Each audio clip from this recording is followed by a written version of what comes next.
First off, I just want to say congratulations. Like, immediately, like, after watching this film, I'm putting it in the same breath with, like, Do the Right Thing, Fruitvale Station. It just, like, I love movies like this. Good company. Yeah, two films we love very much. So, yeah. But talk about the journey, because it took, what, almost 10 years to get this done.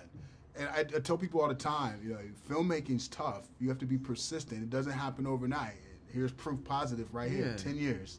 Yeah, man. I mean, we just, you know, it's this film that script that kept, you know, for all the great and horrible reasons, kept being relevant to the sort of the conversation of the world. And so we'd do a couple drafts and we'd almost get it in production, and for some reason it wouldn't happen, and you deal with that disappointment and you move on, and then it comes up again, and we did that 3 or 4, you know, start and stop moments until we sort of came back around again last year. Diggs had a window open to shoot. Our producers had come into the funding to make it happen. I had the time to go back and do a rewrite in this very little amount of time that we had to get it done. And so really, sometimes you're just waiting for the stars to align on the right idea. And luckily, we're such we have this expression we say all the time: energy up, expectations down. We say that because it's like, you know, make it dope, be excited about your idea, just like, you know, don't expect that it's going to be handed to you. And so when you're working on a script, just work on the script for the fact that you want to make a dope script. What was the importance of keeping the story set in Oakland? Yeah, I mean, it was the prompts. It was we're from there. And we had never seen it portrayed in a way that felt like the place we grew up in on screen. That's no shade on any of the other incredible Oakland filmmakers. There's not a ton of Oakland representation in film. Fruitvale Station does an incredible job at exploring this moment that was so important for all of us. Ryan did such a great job with that.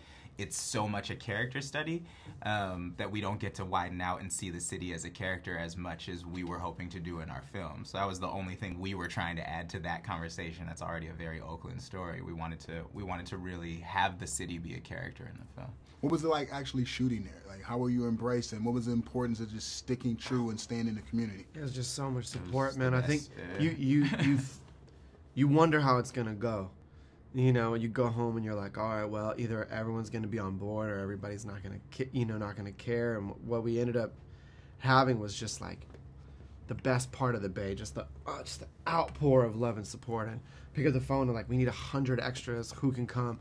And everyone shows up, and you know, people sticking it out for 8-9 hour shoots. They're not even getting paid as extras. They're just there to support them on some homie community shit. And same with music, calling people, hey, you know, can we?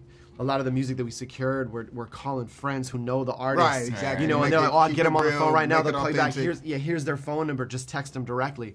You know, there's like, we have this great placement from his cat D-Lo in there, and it was like, we didn't go through the labels. He's a local artist. His song is a hit. Down, right? That was, I texted my boy who just knows texted Dez, who's a character that we named a character after him in the film long before we even did that favor, and called him, was like, do you know D-Lo, can you get me his line? And it was all communal in that way. Well, give me a place I should visit when I go to Oakland that people may not necessarily know about, but they need to experience when they go there.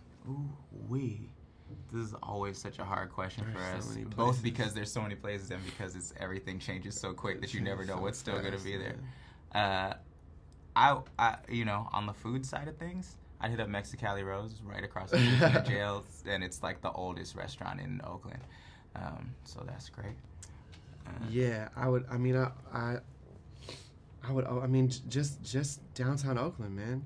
Like, while it's almost gone, you know. So it's like one of the last places to sort of check out. But you know, First Fridays is sort of the popping thing now. Where everybody's like, you get a sense of the city once it gets late. Like the hipsters sort of have it until like 8 o'clock, and then it turns into town business. And I feel like, so just show up at 8. East Oakland Youth Development Center out in the east. Like there's oh man, so many spots. Yeah, well, cool. We'll continue this later, man. It's cool. Congratulations. Appreciate it.